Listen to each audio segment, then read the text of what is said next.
by using the reaction buttons. Be accepting of your fellow members. If you have any query or if you want to suggest any improvement, please do so after the meeting or privately to the presiding officer. Most importantly, carry a smile the entire day. With this, I hand it over to the TMOD.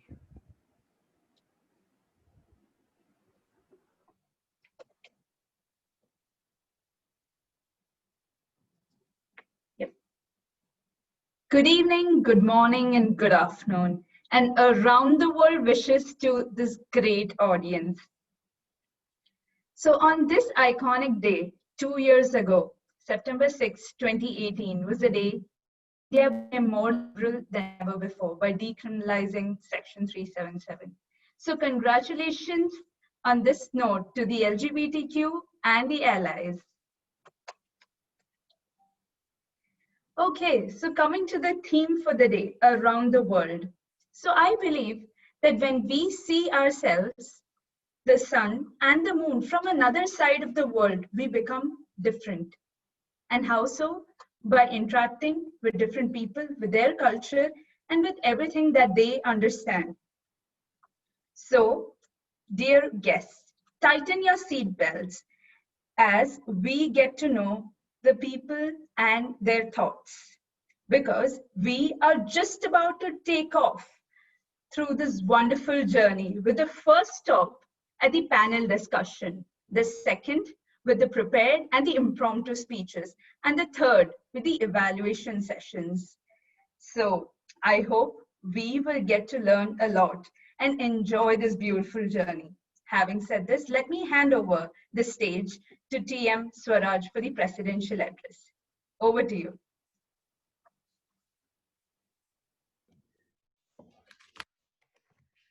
Fellow Toastmasters, fellow allies, fellow members of the LGBTQI+ community, and esteemed guests, a very good morning, good afternoon, and good evening to all of you.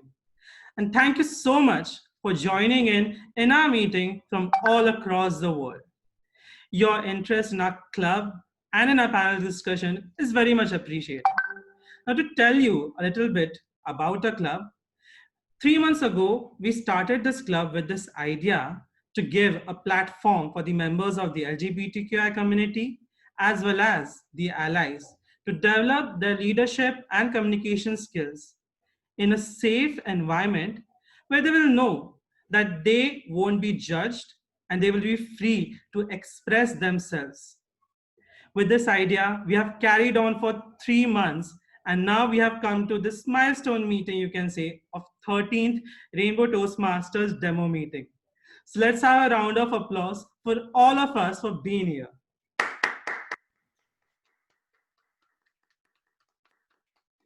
Today, we have a very special occasion on our hand. It's the 6th of September, or in the words of the LGBTQI+ community in India, the true Independence Day that they craved for years. In 2018, on this very day, homosexuality was decriminalized by amending the Section 377 of the Indian Penal Code. Since then, there have been some developments, there have been some changes, and there have been some not so good changes as well. To commemorate this day and to empower the individuals of the community as well as allies with the knowledge of importance of developing their leadership skills, as well as sensitizing everyone present here regarding the issues and the way forward for the LGBTQ community, we have arranged this panel discussion. To introduce the panel discussion that we are going to have today, the topic is Change Begins With You. The panel discussion will be for 1 hour, in which most of the time will be devoted for the questions from the audience. In the beginning, we'll be devoting 15 to 20 minutes for our prepared questions, and then 10 minutes for the 10 questions that we have already received, and then for half an hour or so, we'll be taking questions and having conversation directly with the audience. So if you have any questions to ask the panelists right here and there at any point during the panel discussion, feel free to send me a message in the chat window using the Zoom account. Or if we have connected on the WhatsApp, you can send your questions on WhatsApp as well. Now it's time to recognize and to know a little bit more about our fellow panelists who will be joining us today. First is none other than Anish Gawande. Anish Gawande is a Rhodes Scholar who is situated in Mumbai. And now he will be pursuing his MPhil in intellectual history at the University of Oxford in United Kingdom.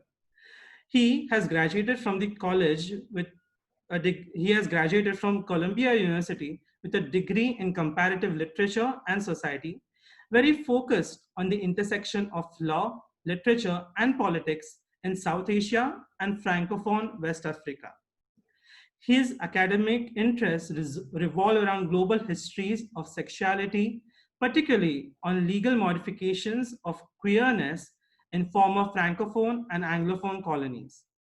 He is invested in electoral politics, and that's why he advised candidates for the 2019 Indian parliamentary elections by creating the Pink List India, the country's first archive of queer-friendly politicians.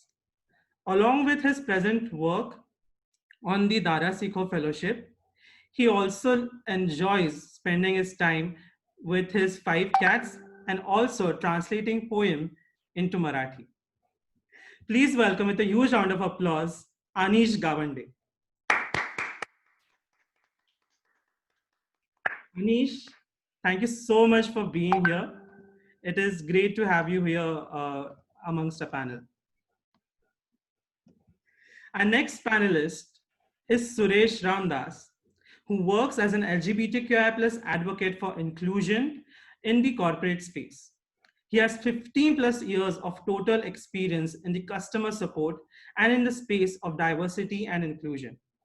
After completing the LGBTQ Executive Leadership Program for Stanford University and being a certified diversity professional and certified NLP practitioner, he co-facilitated a leadership program called as Leading with Pride for the LGBTQ plus community that helps to build leaders for tomorrow. He is also the winner of Mr. Gay India 2019 and has featured on 2019's Outstanding 50 LGBT plus future leaders. So let's have a round of applause for our second panelist, Suresh Ramdas. Thank you. Suresh, thank you so much for being here with us. The pleasure is all mine. Our next panelist is Prahasini Arumugam. She wants to work progressively in the corporate space for the Rainbow Network, and she wants to become a moral support and to share the transition-related information to those who are looking for it. She is currently working as an operation delivery analyst for NatWest Group India Services, and she is an independent and proud working transgender woman. She is out to her immediate family, friends, and workplace and on social media. And when she decided to take the decision of transitioning, she was featured in multiple news. Outlets. Prahasini, it's a pleasure to have you here. Let's have a round of applause for our panelists. Thank you, Swaraj, and thanks everyone. It's my pleasure.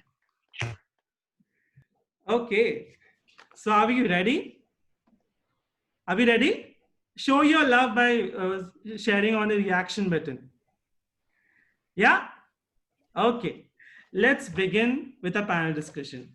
Just to remind you, we'll be taking in questions directly from the audience too. So at any point, if you have any question for any of the panelists, you can just message me on WhatsApp or on Zoom, and we will take that question into consideration.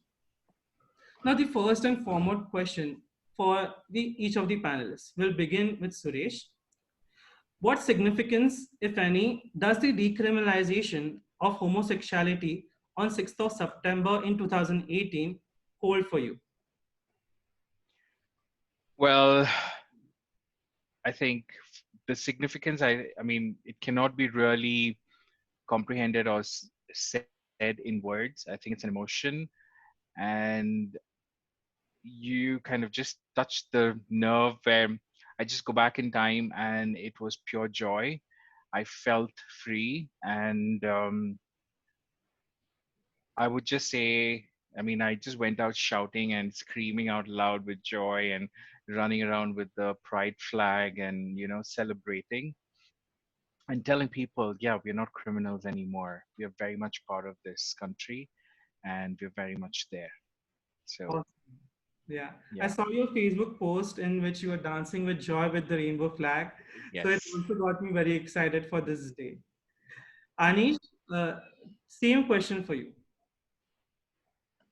You know, 2 years down the line, one wouldn't imagine that this day would have ever come, right? That the 2018 verdict came as it did after more than 2 decades of a legal fight. So I think Right. the significance of 6 September 2018 today, and even moving on from here, is the remembering of the struggle that came before it. I think personally for me, it is the sort of space within which many of us within the community, right, lost faith in the justice system. Yep. Me, for instance, when I'd come back in May 2018, I did not have faith in the courts to deliver justice. And so many of us, including those like Parmeshani, who's recently written Queeristan, a fabulous book on the issue, went into business. Some others went into sort of education. Others like me tried to create a change through politics.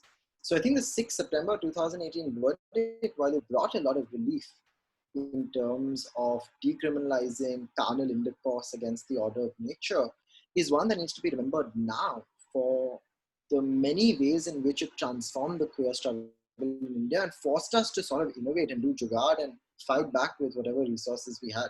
And I hope that's the spirit we carry on when we fight bigger battles against conversion therapy, for an Anti-Discrimination Act, Yeah. against the Trans Act, most importantly. And so Yeah. that's where I think 6 September 2018 is a important date. Very true.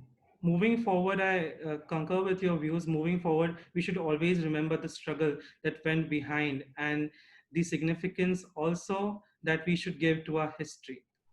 Now, Priyasani, same question for you. So the victory was not easy for whole of us. It was a huge celebration, especially when there is an act. Then uh, this was scrapped a couple of years ago, and we are celebrating the same today. So which means the violence against us would be reduced, but however, still a long way to go because as we start states that okay, the change begins with you, right? So then the individual has to change while from their perspective towards the LGBT plus community. So indeed, it's a celebration time. Awesome. That's great to know. And it is a celebration time for all of us, but now we need to dive into the current reality and what is the current scenario for the LGBTQI plus community. Only when we know what is the situation at present can we discuss what are the steps that we can take in the future for the future and what things needed to be changed. But if my first question is to Suresh, what is the current scenario for the members of the LGBTQ plus community in the corporate world? Have there been any changes in the past 2 years for the for the community at the workplace? Right. It's a great question. So, with regarding to workplace inclusion of the LGBTQ plus community, I think September 6th, 2018 was one of the big moments. There have been many organizations who have started or were working for being inclusive of the community people. September 6th, you could see there was a huge sea change of, organizations, corporations jumping into this whole bandwagon of being inclusive. But was it true inclusion? Was a lot of questions that were being raised. And also the other questions were asked, like, so why were you all hiding behind the law when the law clearly talks about procreation? or the act of making out, while not everybody is coming to work to make out there. So why did you all really have to hide behind? For which a lot of companies and organizations didn't have answer, but they said now that the law is gone, we are more than willing to go ahead and be a part of this and help the community in various aspects. It's been 2 years. I must say that we haven't been really there to what we really wanted to be, but there have been a lot of progress that has been made. I would say inclusion, I think starting off as part of diversity and inclusion, making that conversation, saying that we need to be inclusive of the LGBTQ plus community. So I think the first step of organizations was really taking that step forward to start ERGs and making it a business aspect. Then moved on to other organizations which started working on policies, benefits, and all of that. It is a long journey, I would say, for a lot of the companies, but before that, also taking a step back, a lot of them really didn't understand what LGBTQ means. They were like, okay, based on media, based on newspaper articles, they had already made a job, they, they they had a perception about the community people that we are not a certain type, we are these kind of people and all of that. So I think breaking those myths is still happening. In these 2 years, there have been a lot of awareness sensitization programs that have come across. We see job fairs coming up. We see focused more towards trans community, for which I personally vouch and want that to happen, where companies are really making that extra effort to be trans inclusive and create an environment which is again good for them, where they can really thrive and grow. But having said that, in some aspects, this is going great. But a lot of Indian based organizations, there is still a lot more work to be done, because the companies which have been doing a lot of good work have been multinational companies and some big Indian companies as well, right? So the other companies need to join the forces. And I think work has already started. 2 years, I think, is too less a time for close to 160, 170 years of this law being there, with the mindset being there that everybody says that homosexuality is a disease, it's a sin, and all of that. That mindset has to change, which will take time. But I think progress, I mean, they have started taking those right steps forward, but we need to get a lot more people behind this movement so that we can really make our workplaces more inclusive. Great. So, Suresh has provided an insight for us. What is the current scenario at corporate world? Now, let's look into what is the scenario and what are the conditions for the transgender community. So, my next question is for Prahasini. Can you tell us a little bit about your transition journey and what are the provisions and challenges that transgender community has and faces right now? And has there been any steps taken for the improvement of the community after decriminalization of homosexuality? Okay, well, thanks for that question, Swaraj. So my transition journey is very similar to every other individual trans persons that they undergo on a daily basis. So initially, when firstly, I need to really call out that. So one point in time, I decided to quit my job in my current workplace. That time, my organization's Rainbow Network motivated me to stay back, and so that they gave me a lot of courage in terms of go and speak to my team. So that was a wonderful moment that I gathered all my 15-member colleagues and expressed my gender identity towards them, and I've got a full amount of support and my manager, immediate manager, and the whole organization. So I was out to my workplace first. Then I again the real problem that I faced was that my immediate family members they started refusing. They did lot of efforts Mhm. um, to change my gender identity. So they ideally wanted to get me or stick into the um, stereotype, the binary one. Like so, but however, I tried doing a lot of efforts for them, but however, one point in time, I expressed that I failed in all those attempts because I really do not want to get into that because that won't give me a peace in mind. So I decided, and I started my transition journey a couple of years ago, and I successfully underwent the surgery, and now I'm feeling very great, and especially the peace in mind. Now my whole immediate family members, its friends, so they accepted me as who I am. So that's a proud moment. Although there were a lot of challenges in it, however, it is not specific to trans people, right? So each one of us are facing challenges in our day-to-day basis. However, the degree of facing those challenges might vary, Yeah. but especially so because recently that was an interesting one. So I tried getting a 1 BHK rental out of Chennai through no broker, but have had a lot of rejections back to it because of being a transgender woman. Although I tried explaining to them that I'm an individual working trans member and being associated with my family, but still they were not ready to do that. As you could imagine, um, that like a couple of metro cities like Chennai, Delhi, they are more conservative. So there is a long history and cultural blend behind it, right? So they have to, like I said in the beginning, an individual has to change. Yes, but when it comes to the legal aspect, a couple of years back, as you all aware that upon the Supreme Court's NALSA verdict that came in a way back in 2014, that has provided empowered a lot of things, especially the right to employment, reservation, education, a lot of other things.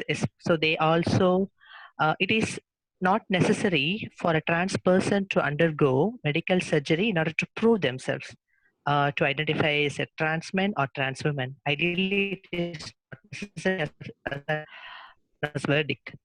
However, a trans bill was proposed by the Ministry of Social Justice and Empowerment, was passed last year.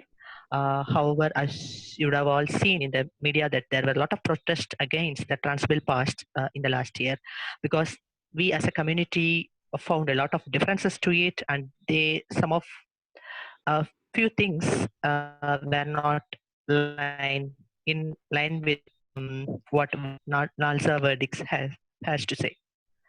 So that's a problem. Then recently, a couple of months back, draft rules has been released, which is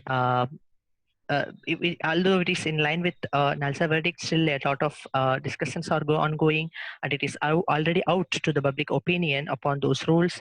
So basically, these rules are described to that would explain how the rights, especially the Transgenders Protection of Rights Act, would be implemented across the pan India.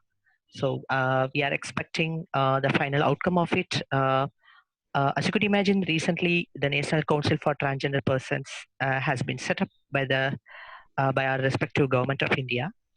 But still, as you just called out upon the challenges, uh, we are still facing it. A lot of more people they haven't crossed their uh, completed their school studies, so they may not be able to get into employment into the MNC companies. So they have to hold at least a degree in order to get into a job, to get the corporate exposure. So not just corporate, because they are doing a lot of progressive things, but I am more concerned on the micro level industries, the non-government organizations, private sectors, etc. So they may not have all the clear policy structures, etc. Right? So yeah, there's still a long way to go. Harassment, that's a key one. So before the 37, okay, before the section 377 was scrapped, a lot of the harassment or violence against the LGBTQ individuals were more. But I would say now we see a really good progress against it because it's been 2 years since we scrapped the law. But again, the allowed wait go long time to go. So let's see how it progresses and hopefully for a better tomorrow. Totally agree with you, Prasani. Though there have been many changes in the perception regarding the transgender community, we still have a long way to go. And so, talk about the perception of the society. My next question is for Anish. How do you think does the Indian society as a whole perceive the members of the LGBTQI plus community? And in these 2 years, have there been any changes regarding the perception from the people outside of the community? So to begin with, right, I think there's definitely been more conversation around 377, around queerness and LGBTQI plus rights. I would actually argue that this change began not with the 2018 verdict, but rather with the 2013 verdict of the Supreme Court, which was against the community. Right? Because that was for the first time that you saw national news media covering the issue and inviting prominent queer people, real queer people, onto talk shows, onto debates, onto discussions. You had things like Satyamev Jayate highlight LGBTQI plus rights. You had sort of, for the first time, people present their stories of coming out, present their stories of acceptance, present their stories of the harassment they faced also to a wider audience. So the sort of change in mindset happened as a result of the fight against 377 rather than the striking down of 377 itself. I think the past 2 years, what we've seen with the sort of aftermath of the Suresh Kumar Kaushal judgment, which struck down the section in the Supreme Court, is that you've seen a lot more official acceptance that can then translate into law, right? So you're seeing more sort of frameworks being built in where things like equal partner insurance, things like anti-discrimination policies, and other mechanisms are easier to introduce and then sort of keep in place. I do want to point out, however, though, that these existed even before this verdict, right? There were companies that, regardless of what was the state of 377, had introduced anti-discrimination policies, had introduced mechanisms to sort of allow for equal partner insurance. So I definitely think that there is a space in which we're seeing LGBTQI plus rights diversify into more spaces, right? That today, after 377 has been struck down, we're seeing conversations around LGBTQI plus rights in politics, in education, at the workplace, and in so many other spheres, because we fought that one large battle already, right? We're opening up the space for queerness to become more inclusive, for it to become more sort of multifaceted, in similar ways that the women's movement has become more multifaceted, right? That today, when you're speaking about feminist issues, you're not just talking about one issue. It's not just that you want equal rights at the workplace, or it's not just that you want protection from sexual assault or harassment. It's not just that you want equal pay for equal work. It is all of these things and more. So today you're seeing that happen for the queer movement after 377 is gone, right? You're seeing that multiple queer leaders are advocating for different things in their own fields. They're finding the spaces to speak up about and advocate for the causes they believe in. I work in politics, right? There are others who are working in education. There are others working in the corporate field. There are others working in sort of, general acceptance within the elderly, right? So you've got a lot of people who are now getting the bandwidth and the sort of mental headspace to work on other projects. That being said, I do hope that this is going to be a sort of space that allows for more young people to come out. It's a space that allows for more people to get involved with the queer movement. And it's a space that makes us recognize that at the end of the day, our fight must be one for human dignity across the spectrum, right? That while advocating for our individual issues, we have to recognize the multiple issues that exist around us and the intersectional identities that each one of us embody. So if I'm speaking up about LGBTQI plus rights in politics, right, then I must also speak out against casteism, against Islamophobia, and other forms of discrimination. if I'm speaking up for sort of equal access and gender neutral washrooms, I must also support groups that are speaking up about sort of general sanitation issues and the fact that women in this country most often don't have a restroom. I must also stand in support and solidarity with those advocating for mental health care. And we must find some way to bridge these multiple movements together so we can actually make a charter of demands and create a sustainable movement that goes beyond one cause, and while going beyond one cause, garners the amount of grassroots support necessary to make a difference. So I think 377 going away has thrown open the door, because in some ways there was that slight mental block, I would argue, that people are like, oh, 377 is not off the books. What's the point of doing this? What's the point of doing that? Now you don't have that excuse anymore. I think very little has changed on the ground. We must remember that Professor Ramchandra Siras of Aligarh Muslim University was outed and shamed by his colleagues and then fired from the university, and then eventually died not too soon after, when 377 was not on the statute books. This was after the 2009 Delhi High Court verdict and before the 2013 Supreme Court verdict, when we were in that space in which 377 was not law, that you could have sex with whoever you want, you could be in a relationship with whoever you wanted to be. But that didn't stop stigma and discrimination from continuing, something that we're seeing even today. With COVID-19, right, with a lot of the relief work that we've been working on, what has been incredibly evident is that discrimination and stigma against the queer community continues even in relief work. In Hyderabad, you had trans people being called carriers of COVID. So we have a long fight to fight even after 377. I hope that this change has sort of brought about the removal of a mental block. And that's the most significant change, I think, has been visible, at least to me, on an organizing front in the past 2 years. Great.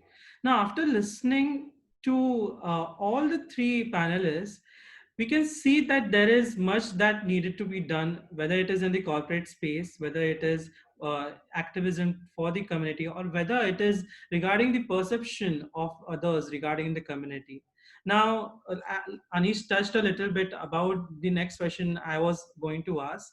Now, we can wait for the governments, for the corporate spaces to change policies, but what can we do for as an individual to make these changes in all of these spaces? But before going to what we can do, I would like to ask the question here: why is it important for individuals to take steps first rather than waiting for others to take steps? Would anyone like to take this question? Anyone from the panelists?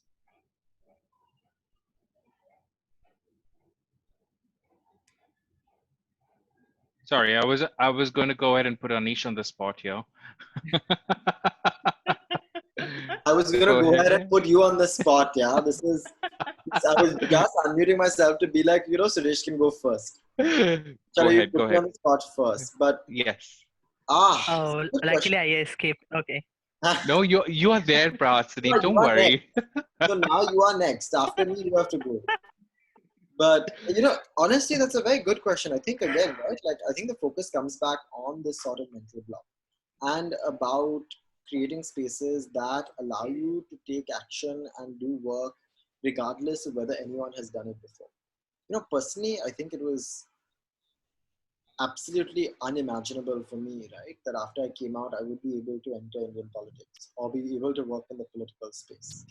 When I'd gone after college, I was in the closet. I was very clear that I'm going to finish 4 years of college, come back, run for office, do all those things and cross the hoops that you're meant to, and stay in the closet all my life. But obviously, that didn't happen for very long after I kissed a boy and I liked it. And once I'd come out, I said, this is something that I'm going to have to leave behind. I turned to academia. I said, I'm most probably going to be working at some policy think tank in New York City or Boston, or working at a consulting firm. And after I graduated, I had a couple of offers lined up that I was like, let's continue staying on in the US. But I got a call that said, why don't you come and work on the 2019 Lok Sabha election campaign? And at that time, that sounded like a ridiculously stupid idea, right? Because I was out of the closet. 377 was on the statute book. And I was working in a very public-facing profession, which is politics. And politics already in India is incredibly patriarchal, and there are barely any women, let alone queer folks and other gender non-conforming people. And I said, this is absolutely crazy. But I was working with Milind Dera at the time, and he's one of the first few who'd come out against 377 back in 2008. And he said, don't worry about it, just come back and do something and work on the campaign. And secretly, that's what I always wanted, right? I was always afraid that it wouldn't be possible, but it's something I wanted. So I ended up coming back and I said, what's the worst that can happen? I'll write a book about it. And I was incredibly surprised that growing up, I never had a platform to sort of see that something like this would even be possible. I didn't know of any queer people in politics or public policy, let alone in any sort of political or news space to begin with. And it ended up being far better than I'd imagined. I was traveling all across rural Maharashtra because I got sent off with the Maharashtra Congress and its Jan Sangharsh Yatra. I was going off with kurtas like these, white pants, colorful socks, and brown Oxfords, while everybody else on stage with me was like a 55, 60, 70-year-old man dressed in like white on white, very loose clothes and rubber chappals.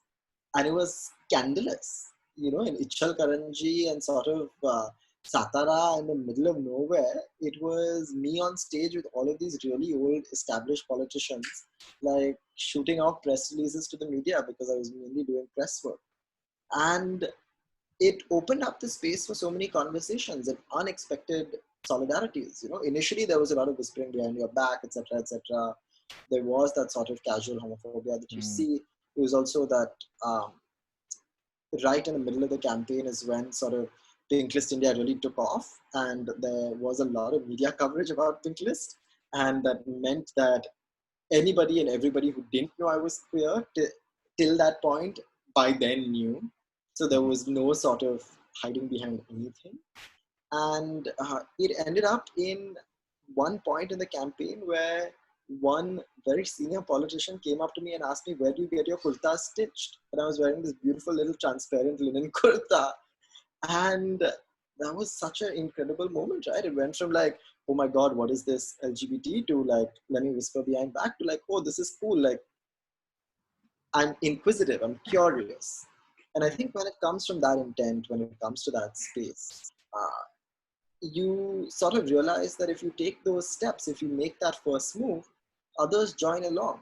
And we're at a very young stage, right, in the queer movement in India. Like, there are barely any people who are out. If you're not going to take the first step, who's going to take it? There's barely any queer people, There's whatever you do right now in many fields, you'll be the first to do it. We've never had an openly gay MLA or a corporator or an MP. We've never had an openly gay IAS officer, for that matter. We've never had an openly gay IFS officer, an IPS officer, right? So who's sort of queer before they joined the service. There have been a couple of police officers who've transitioned or come out when they were serving. So there is the field is thrown right wide open. So if you're doing something interesting, if you're worried that it's going to be something that doesn't get accepted, evaluate the risks and take that first step. It'll always be more rewarding than one could have imagined. And that's the way you sort of take people along. Right. So the thing which I liked from your talk was that if not you, then who? I think that was the crux of what you told. And that is a very wonderful thing to say, if not you, then who? Because if as the members of the LGBTQ community or even as the allies, if we are not taking steps, then who will? Who are we going to wait upon? Now we will start taking questions, pre-received question, and also we'll start taking questions from the audience. Now, this particular question is a very good segue into the thing that we are about to discuss.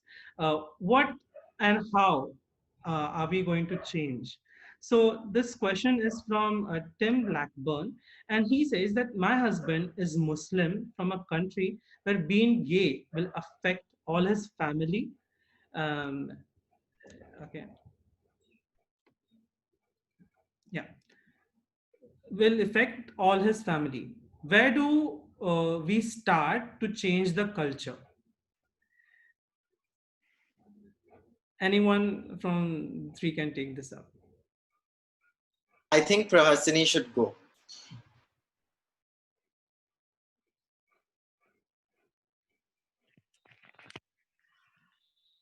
Okay, well done, Anis. Good job.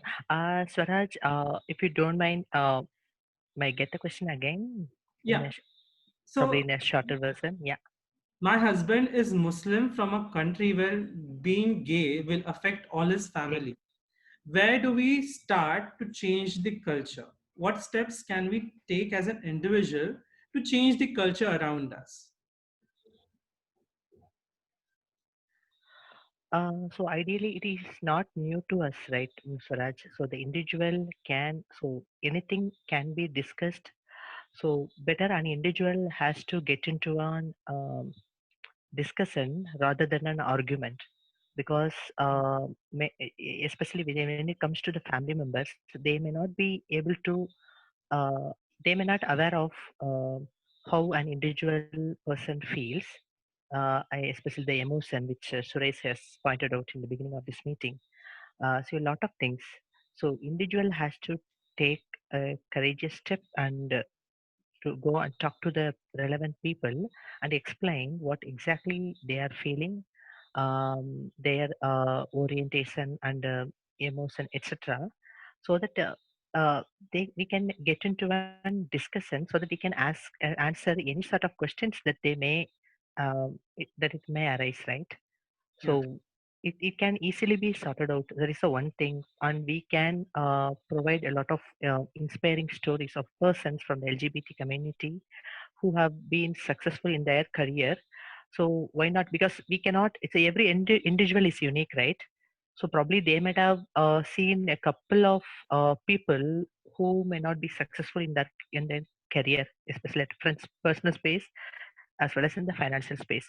So when I say financial, so if when an individual is well stable, if an individual is financially stable, it would give them a lot of courage in and confidence in moving their career forward, and alternatively, the family and the friends will have a good opinion upon an individual.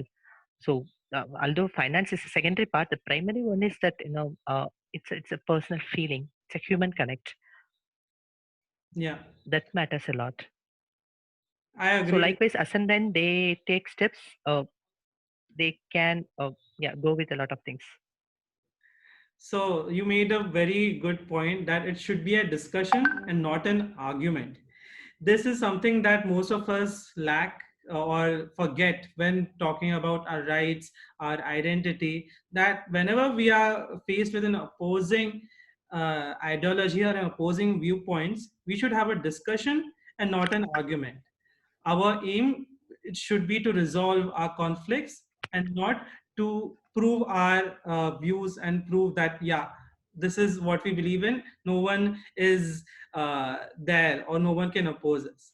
And the second thing which Exactly. you Yeah. talked, right, is that we should empower ourselves. We should focus on our career growth, make something out of us, and then we can have the power to change the people around us, because they now see eye to eye with us, or they now respect us with respect regards to our career and our ambition. Now, this next question Exactly. for Suresh. This question is from Advait Joshi. How can sexual orientation be used as a strength in a leadership role? Now, okay, good question. Thank you so much for asking. Sexual orientation be used as a strength in leadership role. I would first go back a couple of steps. Every place looks at a person individually, and to be a leader, I think you need to be confident. So some of those traits, right? Confident, you need to be vocal, you need to kind of put yourself out there and be authentic.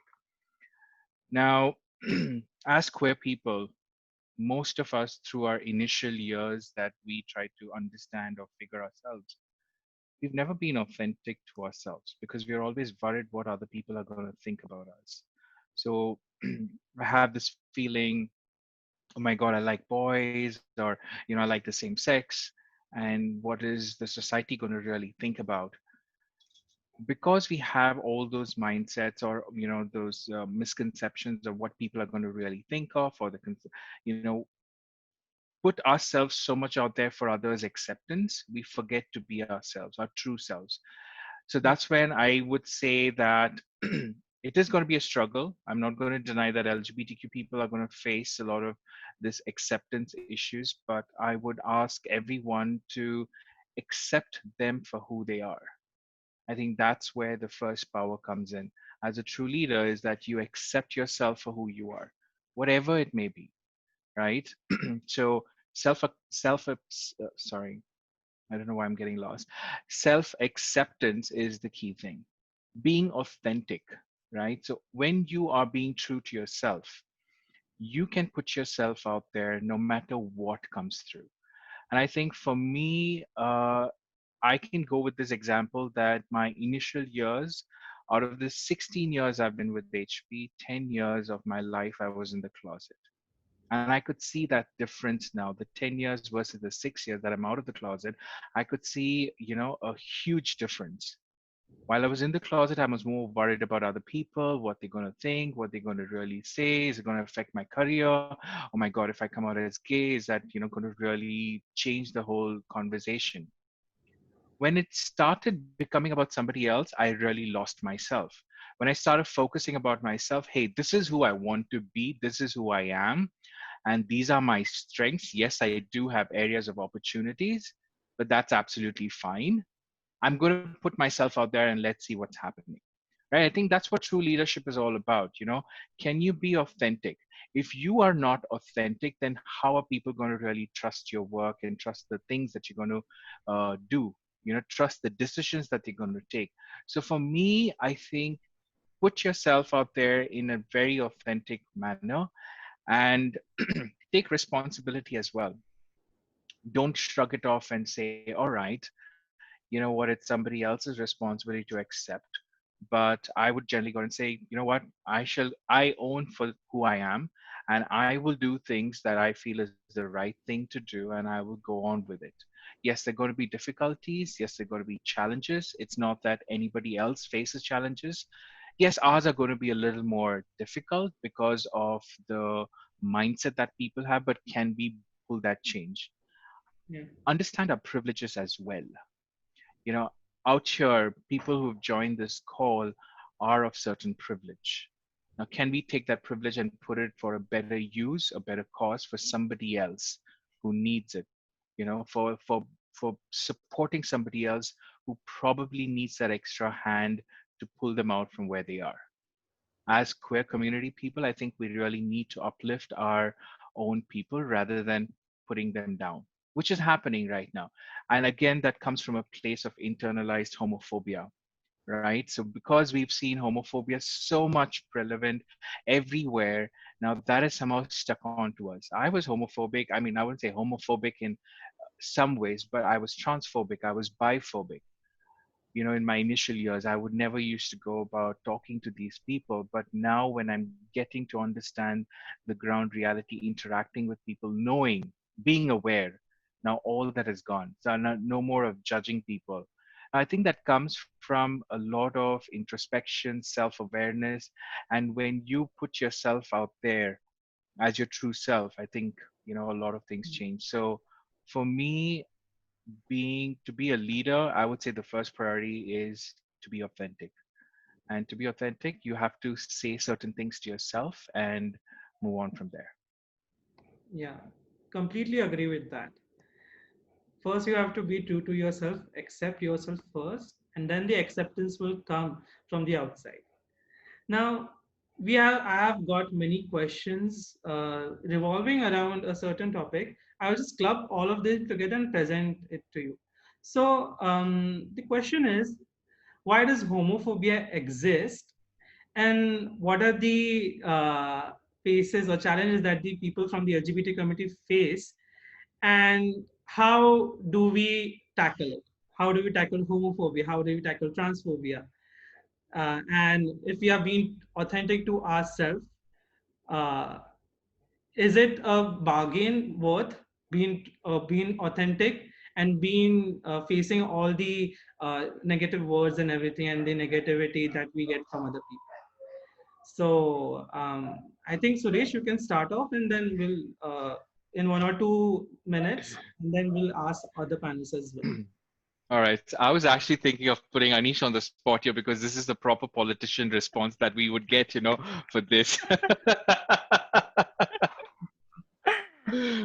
Yeah. So do you want to take it, Anish? Because yeah, I just want to hear your response for this. Okay, okay, Oh, okay. Bapre. No. I'm going to keep it very short and sweet, right? I think it's a question of, for so many of us, facing Yeah. queer phobia, a question of who we want to explain things to and who we don't want to explain things to.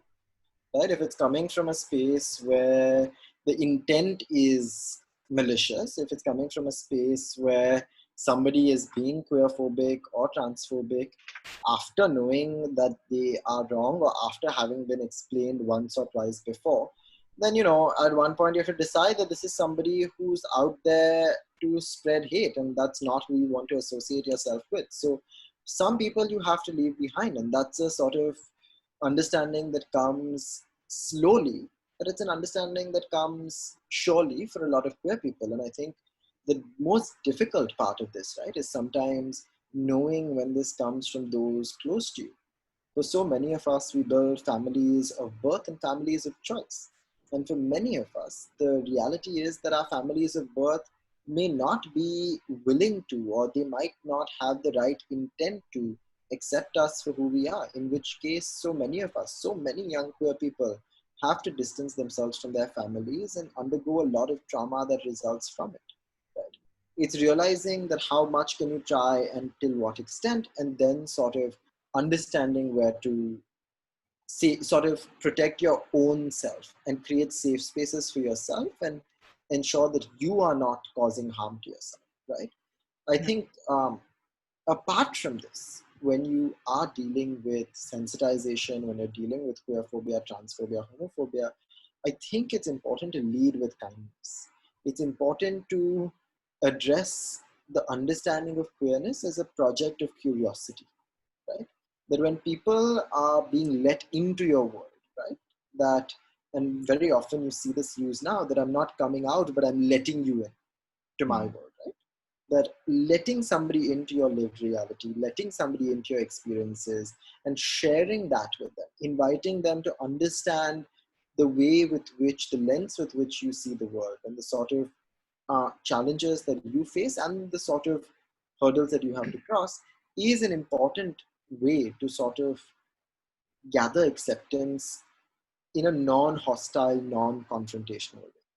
Right? Shedding the idea that everybody has to be LGBTQIA plus friendly and saying that, we're going to take this step by step, like with our parents, right? Sometimes for some of us, it takes years to get them to understand. For some of us, even with close friends, it takes years before you sort of fix a relationship. And if you want to put in that much effort, if you're that invested in that relationship, it's going to take that much more time.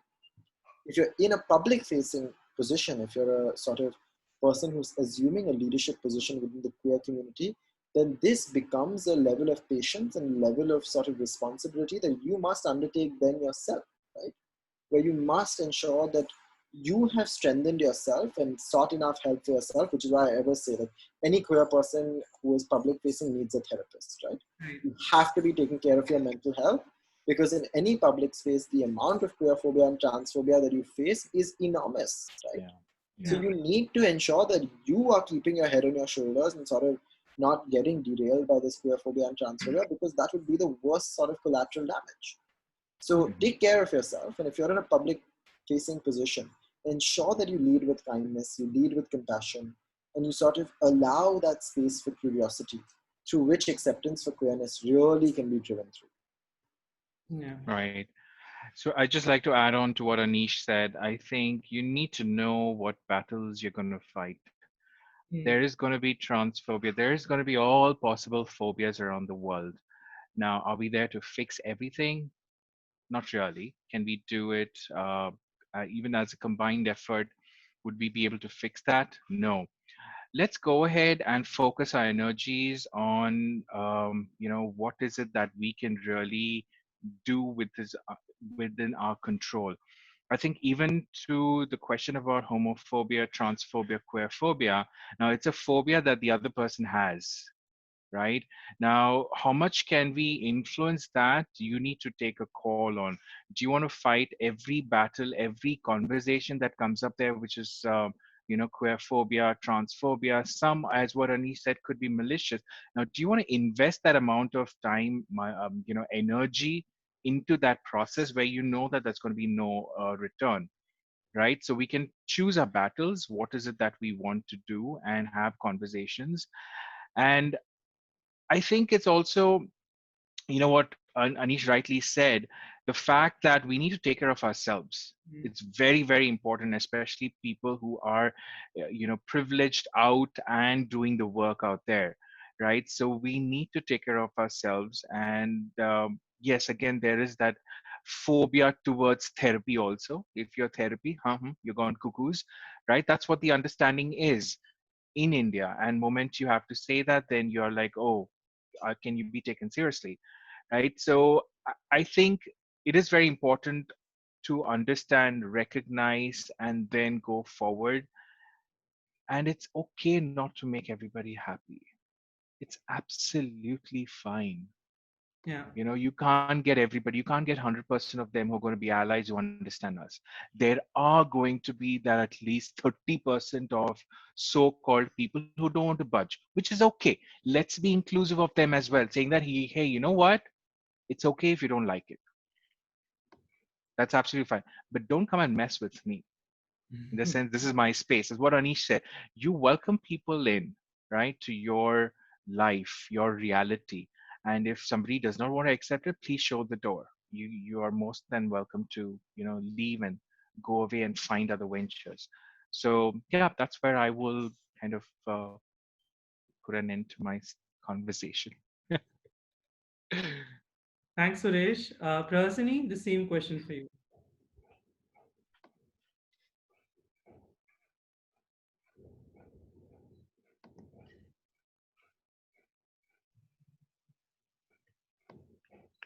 We Am cannot I hear you, audible, Prasini. Swaraj? Because I'm Yes, being kicked off. Yeah. we can hear you Yes. now. Okay. Fine. So, yeah. Okay. Great. Okay. So when it comes to transphobic, even when I disclosed my expression and gender identity to my immediate family members, they had their own sort of fear among the trans because uh, when it comes to being a trans person, they have their own they put us a stamp against us, especially like because they are seeing a lot of trans persons doing um, um, work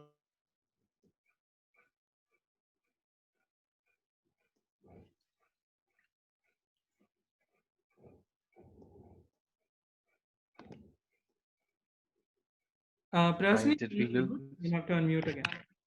yeah, so Raj and everyone, I'm so sorry because it is getting disconnected automatically and rejoined. Okay, the thing is that they have put us a stamp, right? Even though few are already working and doing a good progress in their own career, uh, they think that our life, especially my family members, uh, thought that I might step into a different work, like kind of. So I might end up with getting into the sex work or doing some sort of uh, stuff, etc. But I had to explain. Basically, I had get into a discussion that I had to explain and provided answers to all their questions because every individual is unique. I have sacrificed and contributed all this to my family, so I had to wait for a long period. Then I decided upon my transition journey. But however, it is not the same case for other trans individuals. So I did my surgery very recently. I would have done it before, well before, but I had to pursue my graduation. I had to provide the sufficient support to my immediate family members. Hence, I had sacrificed a lot of things. Then I came to this point. Then that made them um, creates a belief in myself and my career, etc. And they were completely okay at the end. However, it is not the case for the outside, Swaraj, unto everyone. Uh, like I said, right, the rental home, it was not successful ideally. So I have put this on hold for a moment, and then I have to do it again when I step back to back to Chennai. Like this, there are a lot of things. Yeah. Yes, I Let's agree see. with Yeah. everyone. It depends on us what backers can we pick and how we approach the negativity that we get, and choosing the right people to let us to let in our world. That's the thing that we really need to think of. Now, the other thing that we can do is that there are many NGOs who are right now which are supporting the community. Now, this question is for Anish from Rahul Pariyani. How can one start a non-profit organization from scratch in India? Very, very, very good question. As somebody who is in the process of getting one registered right now, it is a nightmare. Please get yourself a good CA and get yourself somebody who can draft up all those provisions. I am not very good with those. So we've had quite a few roadblocks getting it set up. But I would say get yourself professional advice, speak to people who've already started NGOs in the past, and make sure that you're starting something with a sort of long-term structure if you want to get it registered. Because remember, it's a lot of paperwork to do and then to keep up with if it's something that's not going to be lasting continuously. My initial advice would be do something as an initiative. For instance, Pinkless India is not a registered organization. We don't have a bank account. We don't have a registration.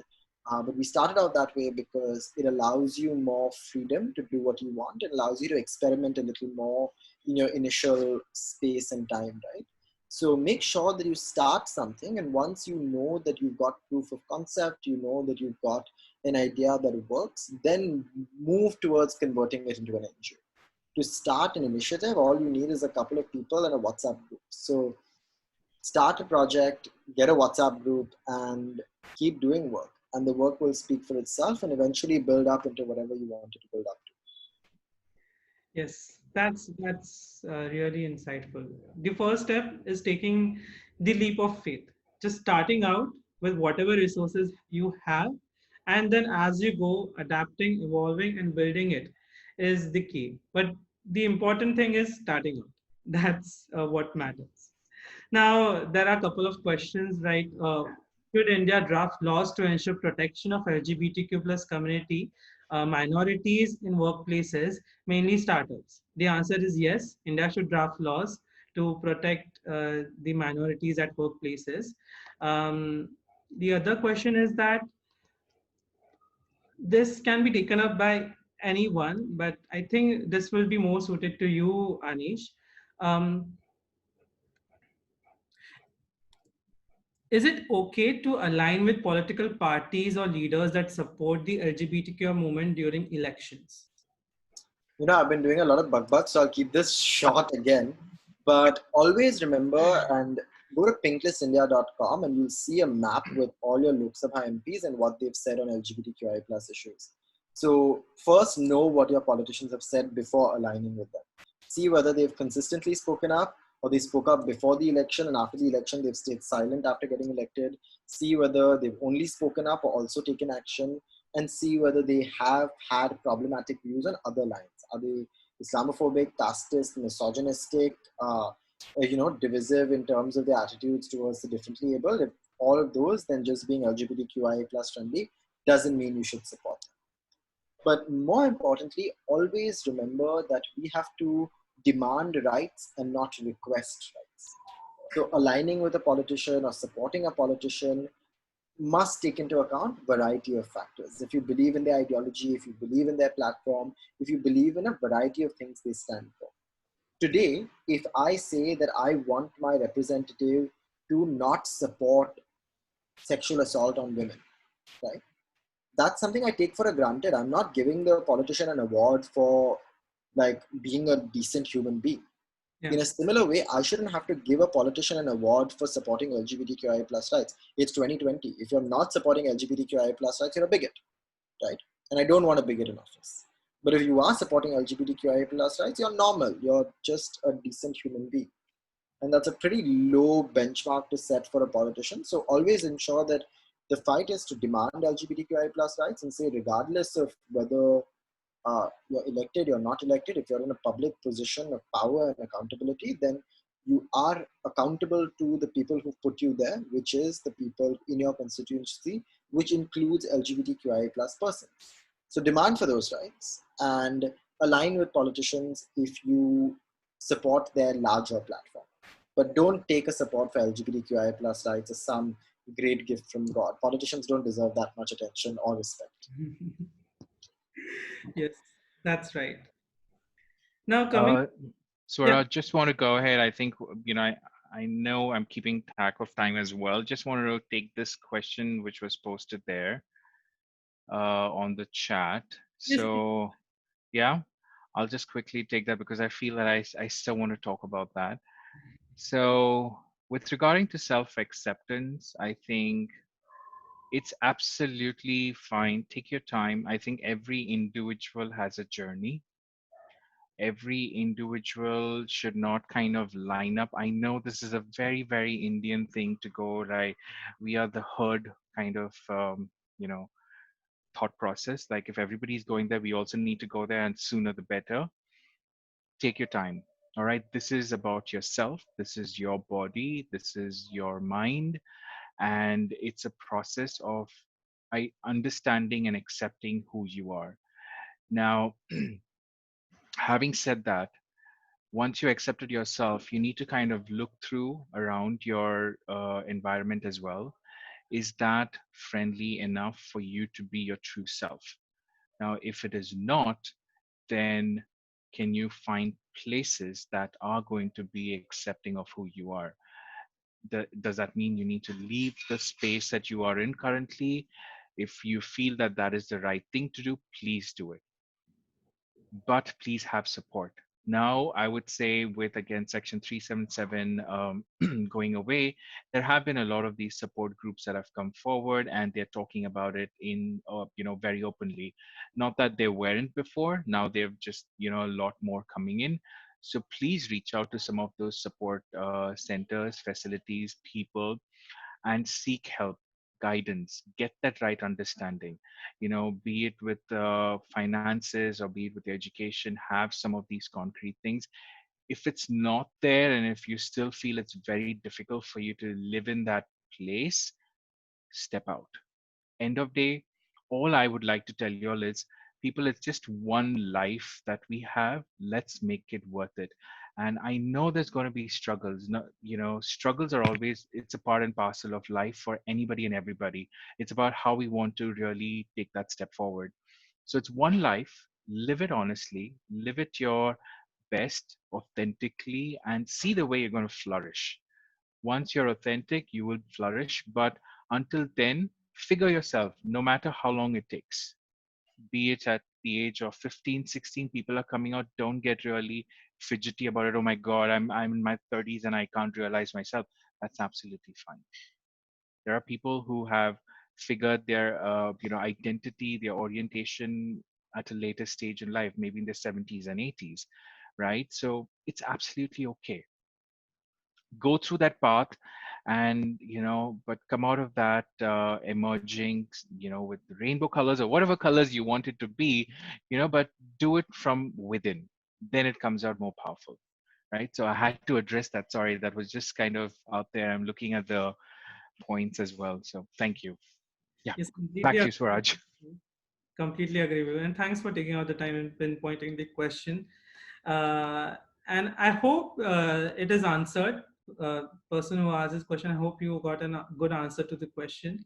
Now, we talked a lot about expressing ourselves, being authentic to ourselves, and the need to communicate, the need to have a dialogue with others, and the need to have relevant skills in developing at workplace or at any other place, and the need to be effective communicators as well as being the beacon for the LGBT community. Now, my last question to each and every one of the panelists is that why is it important for anyone, and particularly for the members of the LGBTQI community, to develop their leadership and communication skills? And how can one be true to express, true to oneself, and how can one express themselves freely, and how can one improve those skills too. So I think let's start with Suresh. If you, yeah, yeah, I saw you unmute yourself. Okay, let's start with No, that's all right. Okay, I'll keep it quick.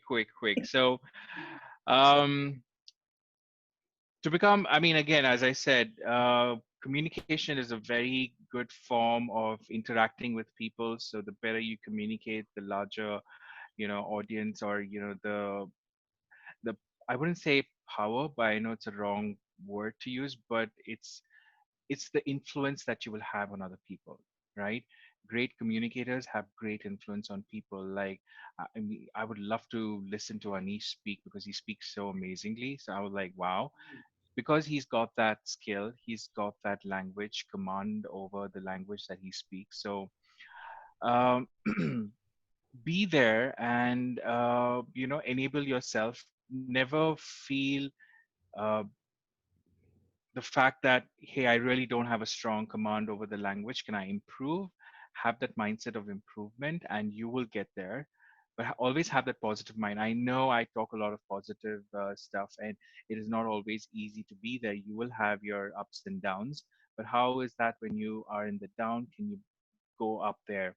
So I think that's very key. And go ahead and, yeah, join the Rainbow Toastmasters Club to improve your communication skills and your speech skills, all of that. This is a great platform. And I must say, it's been an honor for me to be a part of this club. And this is a safe space. I think this is one of those places where leadership, communication, and a safe space for the queer community is really brought in, right? So I would encourage you all. I know I'm kind of doing a little bit of marketing strategy here to pull all these people here, spread out the word, and get them, right? So that's the whole point. Over to you, Anish. What can I say once so much has been said already? But I agree in many parts. I also think, particularly right now, right, especially if you are coming from spaces where the LGBTQI plus movement is still in its early stages, where it's still in its nascent stages, you're going to be put on the spotlight very quickly if you're out, whether you like it or not, right? Immediately, you're going to be asked to speak at some diversity or inclusion event. You're going to be asked to sort of speak to family members or amongst your groups of friends. So you will have responsibility thrust upon you even when you don't want it or you're not asked for it. So I think especially for members of the LGBTQI plus community today, it's important to hone those skills and be proficient in leadership and communication, in sort of effective communication, and dealing with the crises that come up and the opportunities also that come your way, right? And especially, and I think that the Rainbow Toastmasters is a great idea. I think, Suraj, you mentioned that you're also going to have this in regional languages. I think that's incredibly important. Developing bilingual proficiency, trilingual proficiency, and navigating the various spaces you have to navigate as a queer person, right, will be essential as we move ahead, because we have to face the reality that as out and proud queer people in India right now and in many other parts of the world, we do have a lot to sort of communicate to others who simply are unaware of LGBTQI plus issues, right?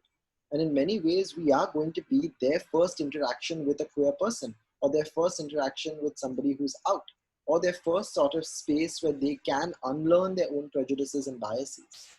So ensuring that we equip ourselves to have these conversations with family, to have these conversations with friends, to have these conversations with co-workers, and to deal with the levels of sort of complexity that come your way.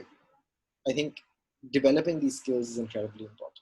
And also plug for Rainbow Toastmasters and those Toastmasters bilingual clubs that are going to be coming, as I hear they will be very soon.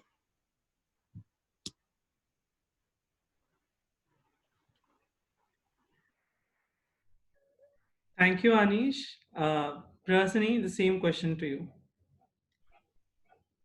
I believe we are running out of time, Swaraj, but still okay. Leadership, because only few within the LGBTQ plus community are signing in their own personal space and then as well as in the corporate space. So hence emerging leadership and effective communication plays a vital role.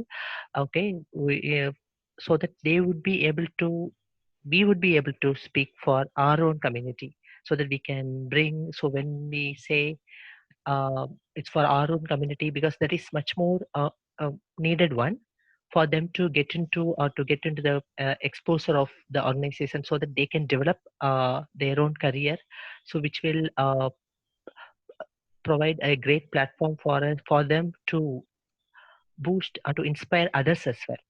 So that's all I wanted to say, Swaraj. Awesome. I thank each and every one of you, Suresh, Anish, and Prasani, for providing your valuable insights into all of the things related to the community and answering these questions so profoundly and so comprehensively, and also for taking out the time from your daily schedules and coming here and giving your 2 cents and helping us with this club, as well as uh, sensitizing and also you can say informing and adding value to others' knowledge. So thank you, Anish, Suresh, and Prasani for being here. Let's have a round of applause for all three of them. Now, Rainbow Toastmasters Club is Thank you, everyone. Thank you, Prasani. Now, Rainbow Toastmasters Club is aimed at providing, as I said, a platform to develop your leadership and communication skills, as well as many other skills that come with it, like analyzing, networking, and everything. So, to give all of you a quick insight into what we do in our clubs and how actually we improve on them, we have a small Toastmasters meeting set up for you. So, stay tuned and stay connected with us. We will be exceeding the minute by 5 minutes. I hope that's fine. And we will try to keep it as crisp and as small as possible. With that, now I hand over the stage to the Toastmaster of the day, Toastmaster Narayani. Thank you, Swaraj. And thank you for that great panel discussion that was so inspiring and motivating. And I'm sure everyone would go back from this meeting with something learned. Okay, so before we go on to our next destination, let's just get all our crew members on board. Let me first call our timer for the day, Saidi, who is from Bede and who loves to read the newspaper, draws freehand designs, and has a wish to go to Taj Mahal. Saili, could you please introduce your role?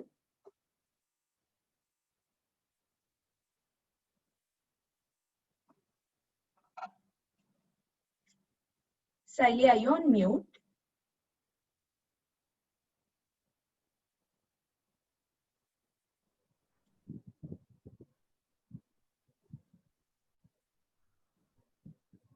Okay. Okay, I think I will. Narayani, before we Yeah. proceed, I forgot to do one crucial thing.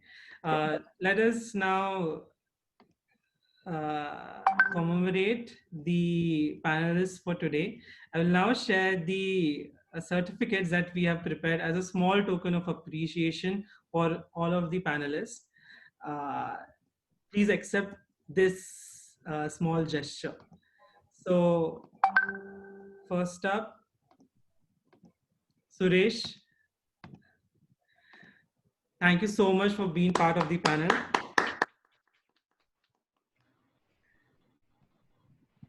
Anish Gawande, thank you so much and all the best for your future journey at Oxford.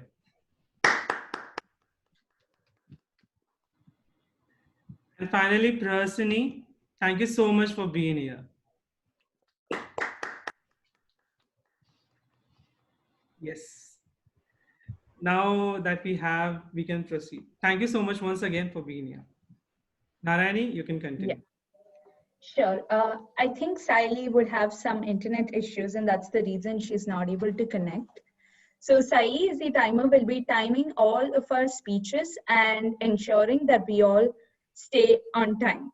Okay, moving ahead, we have the hour counter for the day, TM Suresh Ramdas.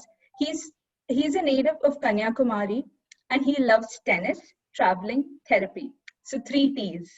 And the place he wishes to visit is the moon. Our counter Suresh, please do come in and explain your role. All right, great. I was hoping that I'm not going to speak a lot, but now I've got another opportunity. Yeah. So my role is to go ahead and listen to everybody and make sure that they don't do a lot of these filler sounds like mm-hmm, and also have those filler words. So I'm going to keep a tab on that. And at the end of the session, I will be reporting that out. Thank you. Back to you. Thank you, Suresh. Moving ahead, we have the language evaluator for the day, TM Ramakrishnan. L. Ramakrishnan got his doctorate describing wildlife behavior with mathematical equations. Now he works in public health, advocating for marginalized communities to receive accessible and stigma-free care. He is located in Chennai and enjoys getaways to the forest of the Western Ghats and practicing and teaching Indian classical music. Language evaluator Ramakrishnan, over to you. Yeah, thank you, Narayani. So I understand my role as introducing new words to meeting participants and also monitoring language and grammar usage. So I have a word and idiom of the day that I will introduce shortly. And I will be giving a final report on the conclusion of the session. So the word of the day is recalcitrant, which means obstinate, unwilling to obey orders. So, and the idiom of the day is take a rain check. So examples of this, because of its two recalcitrant members, the committee got very little work done. Hopefully this is not a description of the rainbow Toastmasters. And an example of the idiom take a rain check, to refuse, the meaning is to refuse or an offer or invitation, but with a hope or promise that it can be postponed to a later date or time. So I'm sorry, but I'll have to take a rain check for dinner this Saturday. Will next weekend work for you? Thank you. Thank you, TM Ramakrishnan. Moving ahead is our general evaluator for the day, DTM Christopher. DTM Christopher, could you please explain your role for the day? Yes, thank you very much. My role as general evaluator means that I will be introducing everybody that has to do with the second half of the meeting, which includes the speech evaluations, the timers report for the evaluations, also the role players in terms of the counter, the language evaluation, and then I will end with my own general evaluation of the entire meeting. Thank you, DTM Christopher. Let me please take this opportunity to introduce him, which I missed in the beginning. So Christopher is from Pennsylvania, USA, and his hobbies are to travel, of course. And he's Toastmasters, where he is a division director of District 38, and a place he would love to travel, as he is part of Filipino, or he wants to visit the Philippines. Thank you, DTM Christopher. Thank you. Okay, with all the crew members on board, I hope all of you would be interested to go into the next destination, which is the prepared speech section. So the first speaker for the day is TM Purnima. Before introducing her, let me please call TM Madhusudan, her evaluator, to please explain the speech objectives. Thank you for that, Toastmaster Narayani. But would it be fine if I can take a rain check from the evaluation? Sure. So my role today is to make sure that I evaluate the speech. Now, evaluation is a big word, but all I'm looking at is whether the speech is meeting the objectives of the current program that she is attempting. And I look forward to listen and provide my feedback on that. Over to you, Toastmaster Narayan. Thank you, Toastmaster Madhu. Our speaker Purnima hails from Pune, and her hobbies are sports, social work, and gardening. The place she would love to travel is to Ladakh. TM Purnima will be presenting the speech titled Mentor and Protege Bond. TM Purnima, over to you.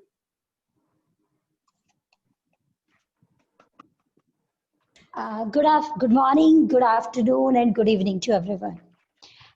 My topic today is mentor and protege bond. So let me take first what is protege. As in mentoring, we know that we always call is at mentor and mentee, but in Toastmaster we call it as mentor and protege. So what is the difference? When I joined Toastmaster, I feel that both mentor and mentee is the same, and mentor and protege is the same. But it's not like that. It's different. When we go and see what is the meaning of mentee, mentee is a person who always counseled, trained, and advised by a mentor. This is a general explanation of a mentee. But when we come in Toastmaster, it is totally different. In Toastmaster, it's mentor and protege. Protege is a person who is guided and supported by old and experienced Toastmaster and influences Toastmaster. So let me take you to the mentoring of my life. Like in this project, I have to tell you what all my experience are as a protege. So let me take with one of the example of my school life. I I was in a school when my teacher was Mrs. Connor, and she was the person who is like a mentor. She was my class teacher, and every student like all like their class teacher. So she is the person who worked as a teacher, but she was a true mentor. She helped people and support them and advise them. Whenever people go to her and ask that, okay, teacher, we have some problem, she was a person who and say, why, what happened, why you are so tense, what is the problem? And whenever I go to her, and she was like very smiley person, she always talk to people with a full smile. She is like a fairy person. Like I go to her and tell teacher, I'm not able to understand this. Teacher, I'm very confused in this topic. And she is like, okay, why? What happened? And like this in my school life, as you all know, last week our Teachers' Day got. So for us, the first mentor after our parents, those are the teacher who always mentor us, who always help us and always guide us. So the next example I like to take from the Toastmaster. So in Toastmaster, I started my journey last year and I was very confused, like how to start, what I have to do, how I can take my journey to the next level. Because I know I want to be public speaker, but to be public speaker, you have to be very confident. You should know your audience. You should talk in full confidence. You should have eye contact with the people. So to get all these things, I think that, okay, how I get all these things. Being on a stage, it's very difficult to face the people, to understand what they want from us. So you have to do a lot of practice. You have to prepare yourself for weeks, for months, sometimes it is like that. So when I encounter to Toastmaster, I got a mentor. In Toastmaster, it is like always you get a mentor who will always there to help you. He is the person who always guide you and always support you. He is there who can tell you, okay, you can do your speech like this. He is the person who will give you feedback. He's the person who is always stand beside you. So I can take one of the example in my Toastmaster life. I was about to give second speech. Okay, first speech is like ice breaking. You have to give your introduction, what you have done in your past life. Like your schooling, you're from which place. So first speech is okay, you can give it, but the second speech is like a proper speech. So in that speech, you have to tell something, or you have to take some topic, you have to explain that topic, you have to give detail on that, or you have to present some research like that. So I thought I can take one story. Story means you have to explain a story, you have to like a storytelling to do. So I have taken the life of Pi. For me, life of Pi is not only story. It was like journey of a small boy. The boy who was in the small boat with a Bengal tiger. People saw that movie. So that journey led to me. Like I'm new to that place, what I can do, how I can learn, how I can improve myself. Then I went to my mentor. So I asked, like, how I can improve myself, how I can be more confident, how I can make my script more presentable. So he accepted my idea. I know that storytelling is not a easy task, it is difficult. Like you have to gather all story in a one place, you have to present in front of people. Then he accepted that idea. He was the person who accept, who understand my intention behind that. Then he said, okay, go through it, you just prepare your speech and I am with you. Like that he supported me, and I was the person, I was very uh, like thankful to him, who understand my intention, who understand my idea, my experience, like that. So just I like to say, in Toastmaster, mentor and protege is like a bond. It's like a coin, like you are a one person. You have to be work together. The person is there to help you. The person is there to guide you. He taught me how you can use your stage, how you can talk. You are open-handed. You should have eye contact. How you use your script, all that thing. Stage fear. So like that, always talk to your mentor. Like I like to, at the end, I like to point out few points. Always talk to your mentor. Have things on place. Never feel that you will be failure, and always talk to your mentor whatever you feel, and he is there or she is there to help you. That's all I like to share. Thank you.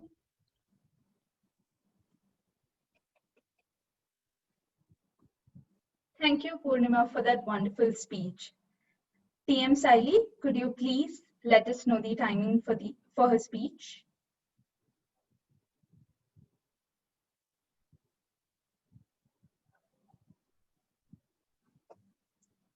Saili, are you there?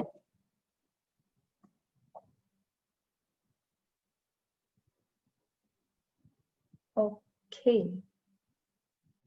I think we shall go ahead. Okay. 7 minutes and 38 seconds. I think she's facing a few internet issues, and so thank you, Saili.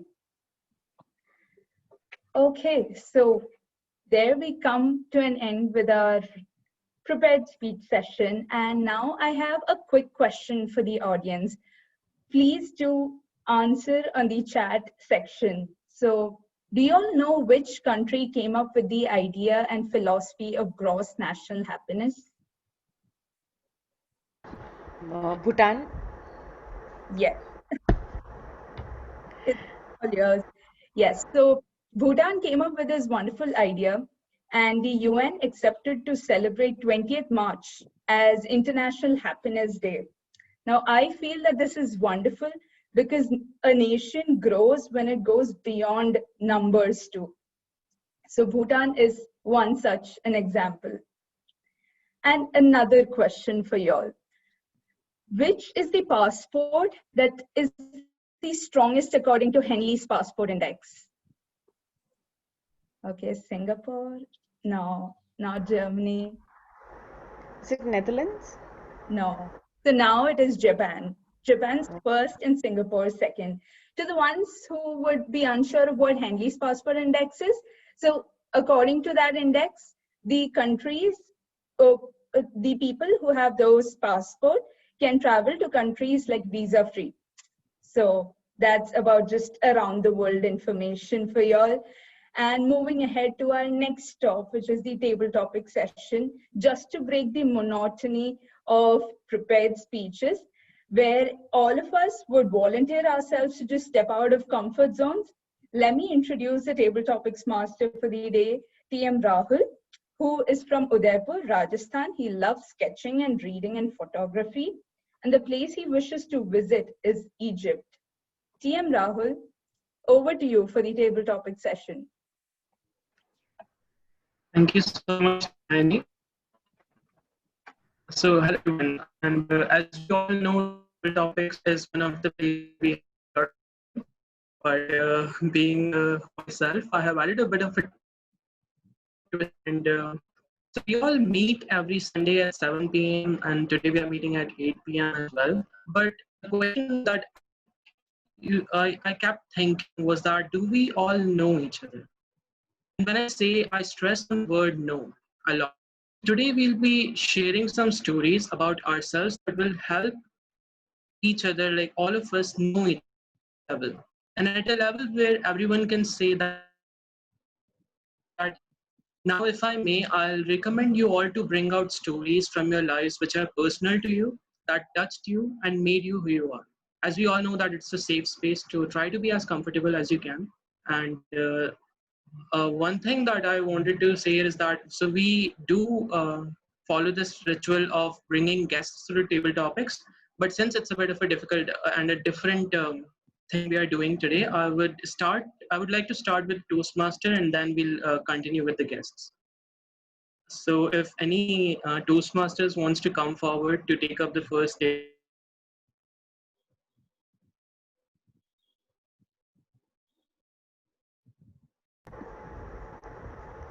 Could I try, Rahul? Yeah, I'm here. I just got dropped out. Do anyone wants to come forward? Yeah. Dilshad Rahul, is could I try? Dilshad has gone ahead. Rahul, maybe you could give the topic. Okay. So it's a personal question. And I would like that you can share a story that you think you're comfortable sharing with all of us. So the question is, when was the last time you cried? Oh, okay. All right. So I recently had this moment, and this is a wonderful forum to talk about this particular story. Um, I happen to be a very strong LGBT ally, and uh,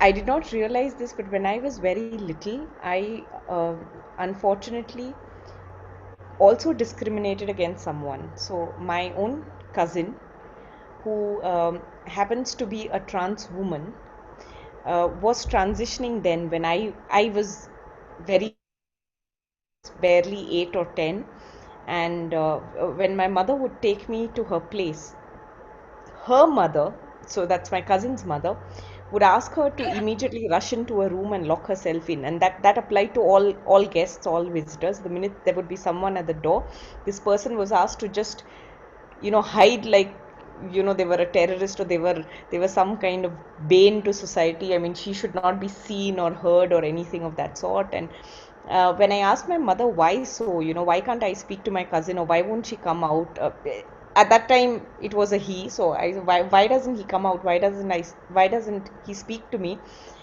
uh, they would say, don't bother, don't worry, even if you see him on the road sometime, just ignore him, he's not supposed to be spoken to and all of that. And I did not know then, I had no idea of what was going on. I just took their word for it and I ignored him at that time. Today she's a trans woman, and when I am now on my journey of understanding the LGBTQ better, writing about them, I had a moment recently where I sort of patched up. She's now settled in Australia, doing very well for herself. And I really had this moment where I wanted to apologize, and I just I spoke to her, and we had a heart to heart talk, and I cried and I really apologized, and she heard me out, and it was a very, very, very emotional moment. We suddenly bonded, and I cried like a baby. I don't know why I cried, and she completely forgave me, and I was not even conscious of it at that time, but I cried and I really sobbed. So yeah, that was the last time I cried. Rahul, over to you. Thanks a lot, Dilshad, and it was a beautiful story, and thanks for sharing with all of us. I do have a guest list here, so I will recommend that all the guests who want to take up the question, they can come forward, or I'll have to call them out. So, I'll go. okay. Is it Tim? It's Christopher. Yeah, it's Christopher. Okay. Christopher, so here is a crisp question for you. So we all talk about celebrating successes and achievements in our lives, but I want to ask you, what is the biggest failure that you really wanted, but you could not get it? That's a very interesting question. Biggest failure that I did not get. Well, I would say, and this is quite a personal one, and it ties into something that just happened. I have always wanted to be a father, and I was married for 10 years, and actually, I just signed the divorce papers on Monday, and which meant the marriage is over. But we were married, and almost from the beginning, I wanted to have children because I've wanted to be a father ever since I was right out of high school. And I was actually married to a woman, and we didn't have children. And sometimes I think how my life would have been different had I had children with her. That probably would have affected me and my journey as a LGBT person. But I really thought having children was going to happen when I married my husband, and it did not. But what I think I'm going to do is take, and people might think, do you consider that a failure? And I guess I would have wanted to have children much earlier in my life because I'm now 45 years old, and I don't want to have that regret for the rest of my life. So what I think I may try to do is try to adopt a child, even as a single gay man, and maybe even adopt not a baby, but maybe an older child, because at least here in the States, it is sometimes very hard for older children to get adopted because everyone wants a baby. So I feel like if I adopt an older child, maybe I will be able to help them, and they won't be stuck in an orphanage or foster care, and maybe I can help that person in their life. Maybe I can help several children in their life, but I feel like I'm going to turn into what sometimes in my head feels like a failure and turn it into an opportunity, and hopefully I will become a very good parent. Thank you. Thanks a lot, Christopher, and I hope whatever you want happens. And thanks for sharing with us. I would have to call out guests because I don't see that coming up voluntarily. So Tim, would you want to go next? Do we have Tim here? No, you can call someone. Okay. Let's give chance to guests now. We have Vijay Kumar. Yes, I'm here. Hi Vijay Kumar. So your question is, what is your higher calling? Sorry, did you say higher calling? Yeah, so what is something that you want to achieve beyond work and personal goals? What is something beyond that you really want to achieve? Okay. I think that is exactly what I am doing for last couple of years. Growing up, I had a lot of issues. I had gone through quite a few issues. Some of those personal issues, and I would spare the audience over here for it's quite a big story that I have to get in, but something that can hamper our lives as normalcy we perceive in even in the context of psychology. So something that has hampered me to grow up in a certain way. um, and when I was 20, I realized there are a lot of things that I have really struggled with. One of them is being social, and for us as part of the community, we, if we don't be those social butterflies, there is a lot of problem that comes in with our lives in rest of the life. Okay, so that is something that I've realized after 10 years. This is something that I felt in 20 years, and then 30 years I was looking back for back at myself, like from where I was and where I am right now. And I really never had a had to struggle with the the sexuality as most of the folks would do in the community, but my struggle has always been in a different context, which is being social. I always had struggled with a lot of things, and probably that's one of the reasons why I'm still trying to improve my skills even at 20 for 40 years right now. I'm still trying to improve myself, because that is something I always believe that I'm very bad at. Yeah. um, but then again, when I actually look back at and assess what I'm been struggling with, that is something being social. Interpersonal skills is something that really struggle. And now in this last 6 to 7 years that I have been really active in the diversity and inclusion, and especially with the LGBTQ in the focus, I met a lot of people who people from the community who were what I was when I was 20 years old. So I was an introvert. Like when I started with the the DNI, the diversity and inclusion at work, at my work, I was still an introvert. I really struggled with a lot of things that it comes very naturally, even to a person who is 15 or 16 years old, because their life has given us certain learnings which I was I really didn't get it.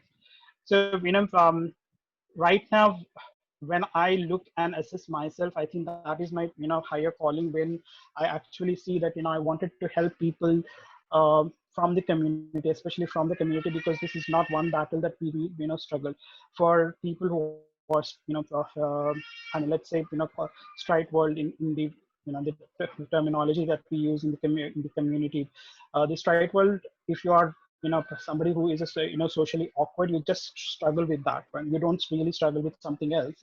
But for us, when we do that, it's not just social awkwardness that we struggle with. It's also something that we struggle within the community, because we really don't have, we have to actually put ourselves in the community, in the society, and have to look for people who are like us. And I have quite literally a lot of people who right now I can say that there are 5 people who in my contact list who consistently call me and check with me, like hey, this is what the problem is. And it's a psychological concern that we do. It's just kind of a mental issue that we do. And I realized that at the core crux of it, it's all about making a social connection. So I think that is my higher calling, trying to connect with people, because I have been there 20 25 years back. I was there at that place. So today maybe I'm not at the 100%. Maybe I'm just 60% of where I should be, but still I think I want to help them. So that is my higher calling. Thanks a lot, Thanks, Vijay. Raj. Right. So do we have Ruby here? Ruby, would you want to go next?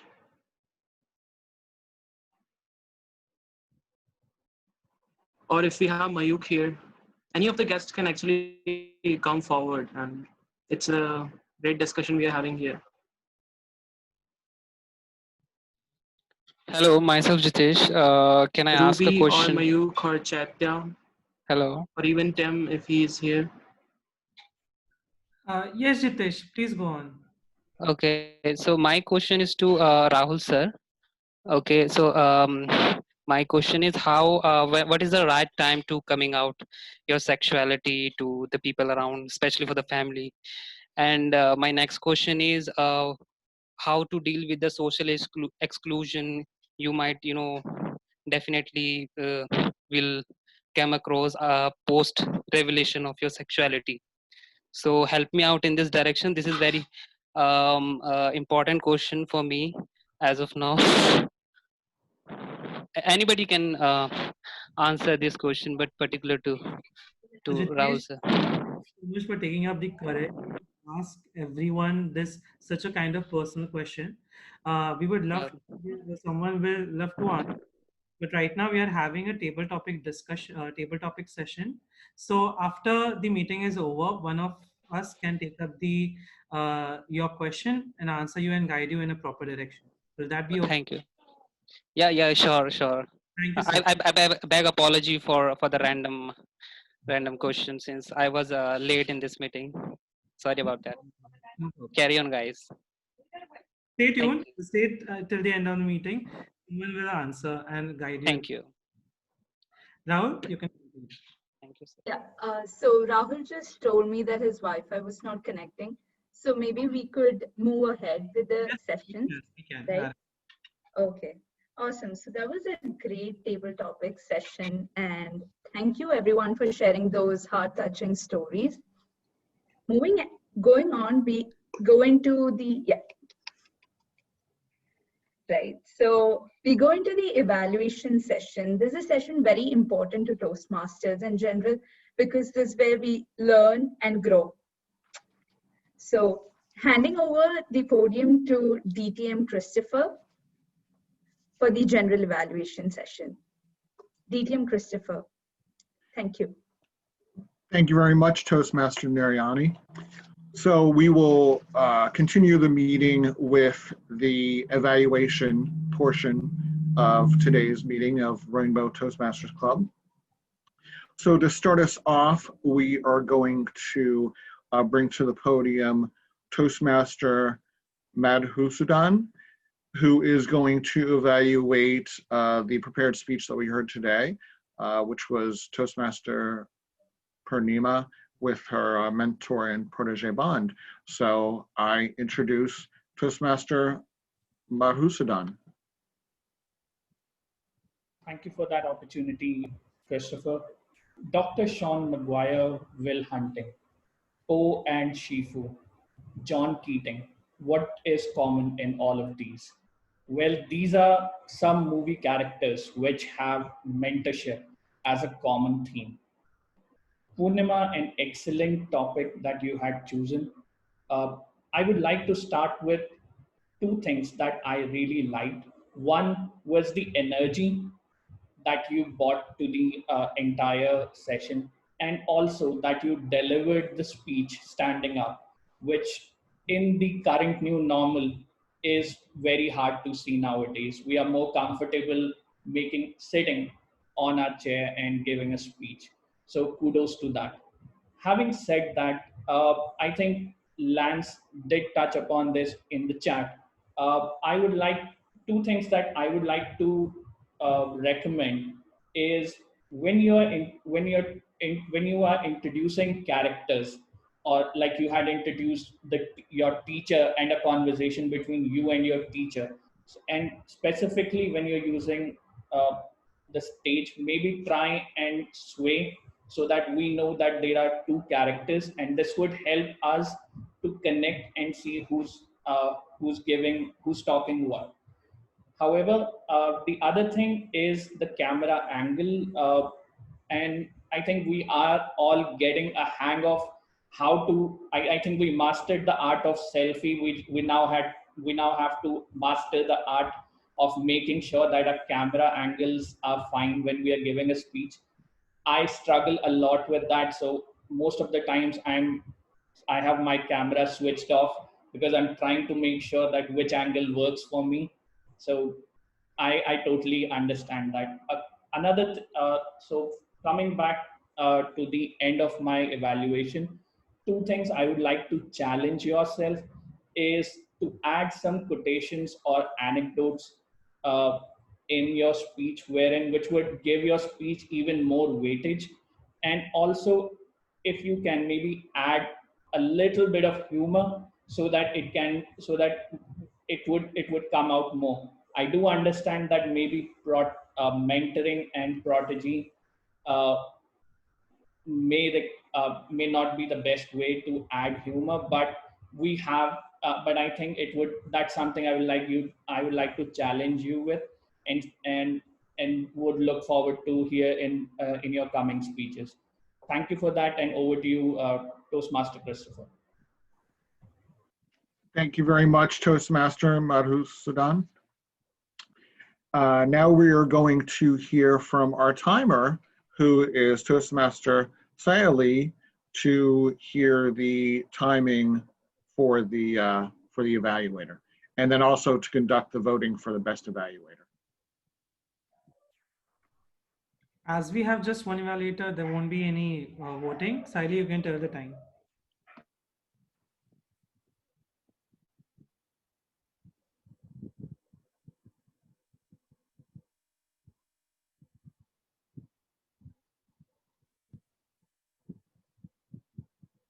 I'm wondering if, because I know he was having trouble before, I'm looking to see if the timing comes up in the chat. Well, being I know we're a little bit behind time, we're going to move on. We'll see if the timing comes up for the evaluation. And now we're going to move on to the counters report. And with the counters report today is Toastmaster Suresh. Thank you so much, Christopher. So with regarding to the and the fillers, I believe that today's session was more personal and some of the conversations were very coming from the heart. So I believe that quite a few of the moments were great. But then we did have some fillers, which I totally understand. But as an AHA counter, I have to do my job here. I thoroughly enjoyed everything, but I also was keeping a tab. So I have these names here, which I've put in. Ramki had got 3 R's, Narayani with 2, Chris and Purnima had more than 5. So I'm just putting it out there, along with Christopher, Purnima, and Madhu as well to be a part of that, and Rahul with 4. Overall, great conversations. Overall, great emotions being spoken in this session. So thank you so much for doing that. But just keep in mind on some of the fillers. Thank you. Back to you, Christopher. Thank you very much, Toastmaster Suresh. And now going to provide us with a evaluation on our language usage today is Toastmaster Ramakrishnan. Thank you, Christopher. I wanted to say at the outset that it's a challenge because we often assume a level playing field, but the participants here are quite diverse in terms of background, possibly in terms of exposure to English as a medium of instruction and so on. So it's not really fair to point out the flaws. Anyway, what some of the things I liked, Madhu's use of take a rain check immediately. And then I really liked Purnima's description of taking her journey to the next level. There have been quite a few errors in terms of grammar that I would just like to note here without necessarily naming folks. So who is always stand beside you should be who always stands beside you. He was the person who accept should be the person who accepted. Two things I would like to recommend are, the list goes on, but if there are folks who would like to work on their English and grammar and usage, I'm sure there are a lot of volunteers here that might be able to work with you all outside of these sessions.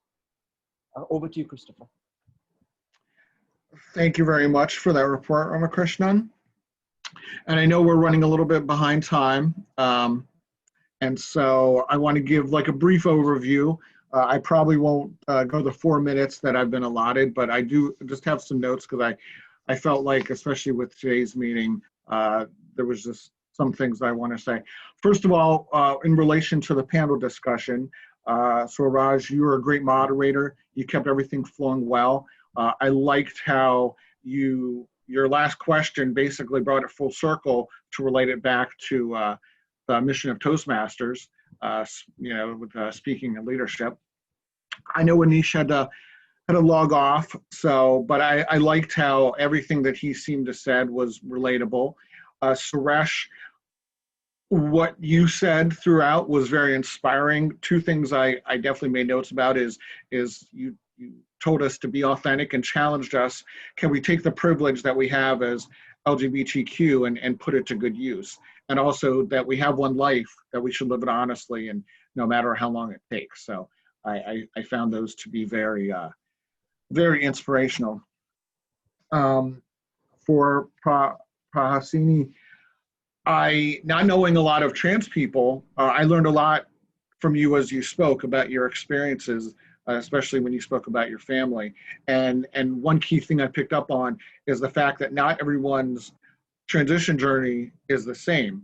And that's something that it might seem obvious, but I think we often forget that. So thank you for reminding us about that. I felt all the speakers were very profound, well-spoken, and well-chosen. And then in the main part of the meeting, I just want to thank everyone who volunteered today, starting with the Toastmaster today, Nariani. Great job. You were very confident, even when little hang-ups happened. You sailed right through it. You didn't get flustered. Rahul, great table topic. We often don't know each other in a club, and so this is a great way to do it. I like how you reminded us it was a safe space too. And I enjoyed all the stories and the opportunity to share mine.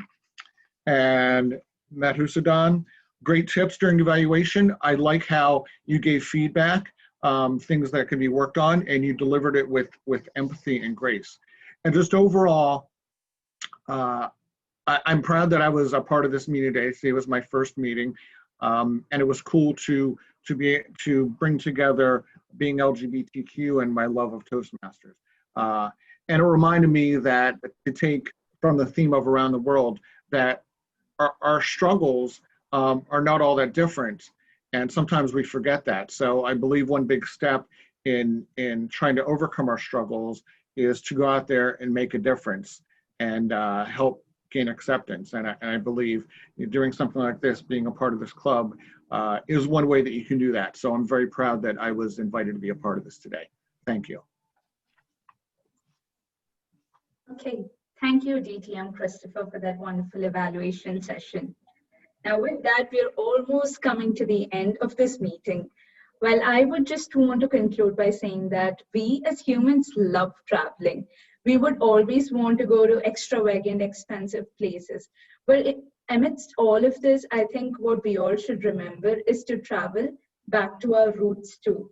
We should just have this little time in our lives when we go back to our roots, because that's where we belong. What those roots can teach us, no other place could. And traveling is a way that we find ourselves. So dear guests and all Toastmasters on board, I hope you all enjoyed this journey and are getting off the plane with souvenirs from this meeting. Handing over the stage back to TM Swaraj. Thank you so much, Narayani. So now that we have come at an end to the meeting, let's end it on a high note. Let's have a round of applause once again for all of us for making it to the end. Many of us dropped out, but thank you so much for sticking to the end. Now I'd like to hear your feedback from the guests regarding our meeting, regarding our panel discussion. Also, what value will Toastmasters bring to their life? And also, would they like to join our club? I would like to start with Nandini. Is she here? Yeah, Nandini. Well, it was nice to hear for example, Shreya's taking up and specifically talking about self-acceptance, which was pretty helpful. It's also nice to hear about Prakashni's journey, since I'm going through something very similar. From a Toastmasters viewpoint, I'm still not sure because of my other problems with voice, with dysphoria and other stuff. So I do not know whether joining would be a good idea for me right now or not. I think that sums up the question side.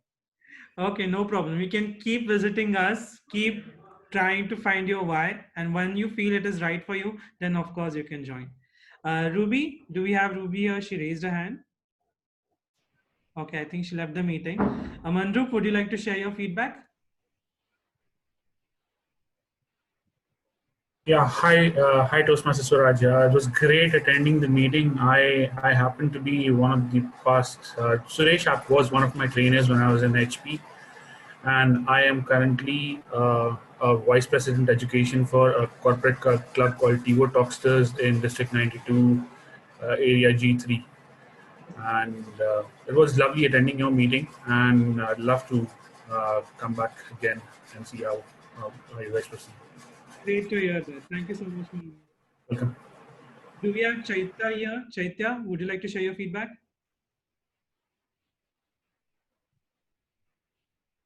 Chaitya?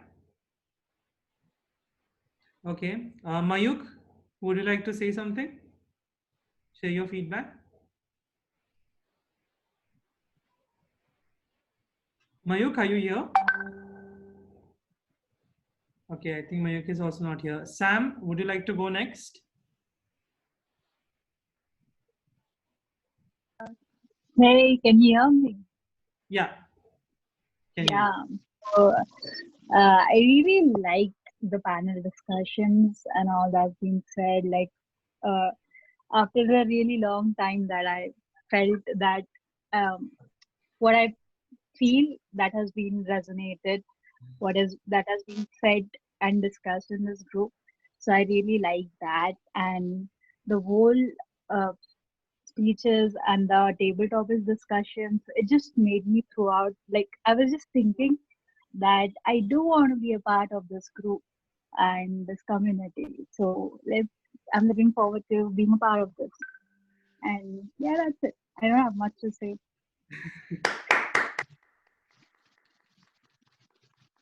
I'll send you the membership details as soon as I can, and keep visiting us, and see you in the next meeting. Yeah, definitely. It's always a pleasure being here, and I do end up learning much more about myself and other things as well. So thank you. Awesome. Thank you so much, Sam. Anyone else would like to share their feedback? Okay, I don't see anyone raising their hand.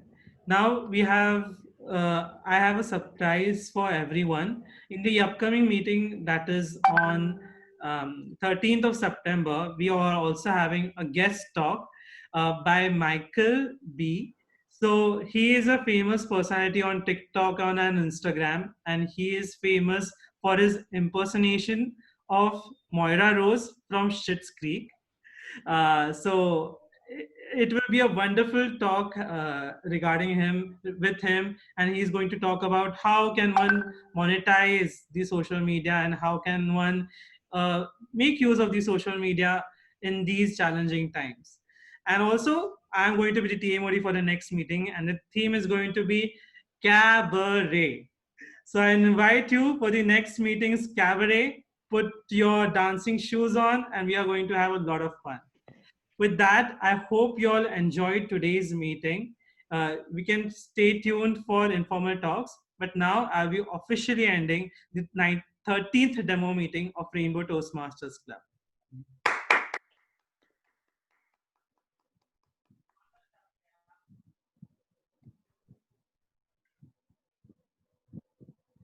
Thank you so much, Shaita, for being here.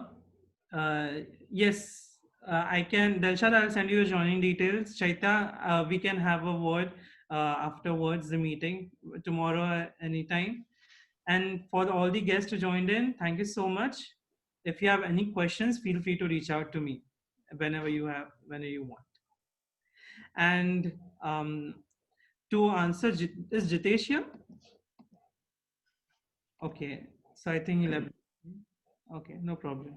I guess Ramki, you can get in touch with him, right? Okay, Ramki is also not here. Okay, we can have informal talks now. Thank you so much, sir. Thanks a lot. Thank you. Thank you, Darshan, ma'am. I hope you enjoyed the meeting. And once we Absolutely, absolutely. In fact, I'm sorry I joined in late today because my meeting got over later. So my Indranagar Pride meeting got over later, and that's why I'm late here. But it was fantastic. So I attended at least half of the panel discussion. It was great. Loved it. Raj, for those who are still on the call or on the meeting, where does the club stand now in regards to charter? How many non-Toastmasters have agreed to become a member? From last time, from follow-up, like the fees are a little thing for that, but right now we have 10 members, 10 official members which can count towards the 20 member number. So we have 10 right now. Okay. So a word to anyone, if there's a guest who is still on this call, in order to charter a club, there need to be 17 people who have not been a Toastmaster before. Let Swaraj know that you want to join and you'll contribute to that. And there can be 3 or more who already are a Toastmaster, and I suspect you have several of those. Yeah. So the number of 20 need to make themselves available and join the club before it can be officially chartered. Because I noticed in the chat room there was some question about, you know, is this a club? Can't be found on the Toastmaster website. And the answer is no, it's not a club just yet. It's a club in formation. Yeah. And it's, I got to tell you, as a mentor of the club, it's amazing. Swaraj and the crew are doing excellent, excellent work. This club's meetings are as good as any Toastmasters club I've been to in years. I think Christopher would probably agree. Oh, absolutely. Yeah. Yeah. Yeah. No, I'm really impressed with you guys. And you know, like Lance said, I've been to a lot of different club meetings, and you guys run a very, very good meeting. So I can only imagine that you guys are going to get even better when you become an official club. So, you know, Sam, I'll speak to you and anybody else who is here. If you want to join the club and you're not a Toastmaster, now is the time to do it quickly. There is only one ever set of charter members. If this club lasts 100 years, the charter members will only be the first 20 or 24, 25 who join. So, you know, I'm charter member of several clubs here in California, and I get invited back for years and thanked for getting the clubs started. So it's a position of honor to be a charter member.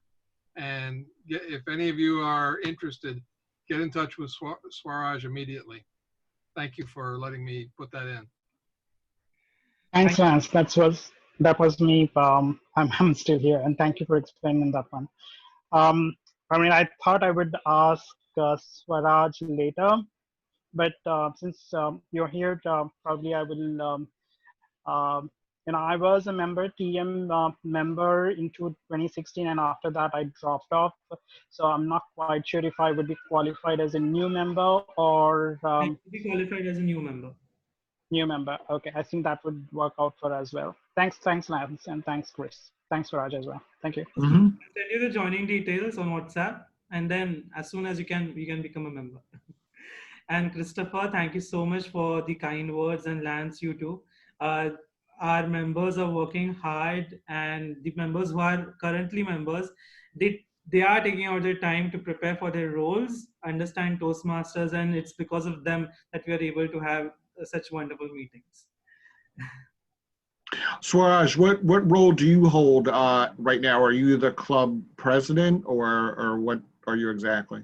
Yeah. So once the club is chartered, I'll be the club president for Indian. Okay. So for my idea is to be just club president for 3 months, and then later on pass on the ballot to other person. But if club requires, I'll also extend my tenure for the upcoming 6 months as well. I think an official word for him is organizing entity. Yeah. The person who is making it happen. And believe me, having started a number of clubs, I know the energy that it takes to be the organizing entity. So my hat is off to you, sir. Thank you so much, Lance. I'm humbled. And also, just a quick update. We have sent the application to organize form to TI. Now we'll be sending in the payment details. So now we'll able to publicize the club as much as we can by using the Toastmasters logo. So I guess many people dropped. And if you can say a couple of things I want to say. Yeah, please. After everybody's gone. Yeah, you can say, Christopher, do you have anything else to recommend apart from your G report? No, I mean, I like the fact that you guys stay, I mean, because I'm on your WhatsApp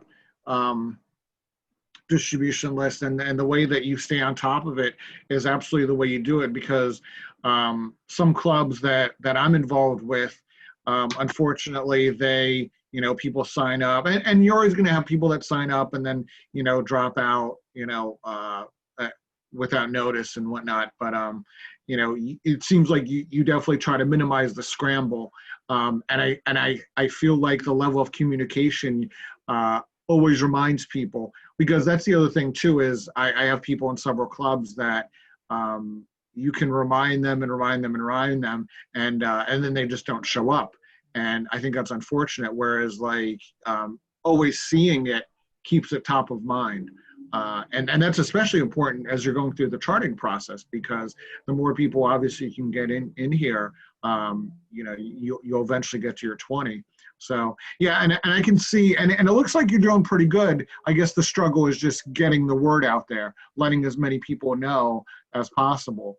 You know, so I mean, I'll share it with the other clubs. I mean, I don't, and that's the thing too, is that this just occurred to me that obviously this is not just a club for LGBTQ people. It's for anybody. You know, it just happens to kind of have that vibe to it. So I will pass that on to people too. You know, because sometimes it's just a matter of it being an online club and when it meets. So maybe Sunday morning, and here in the States, at least for me, it's Sunday morning. Maybe Sunday morning works perfect for somebody, whereas other times of the week couldn't. So that's a selling point as well. The timing of it is good. So. The way the two LGBT clubs I've founded identify themselves is LGBT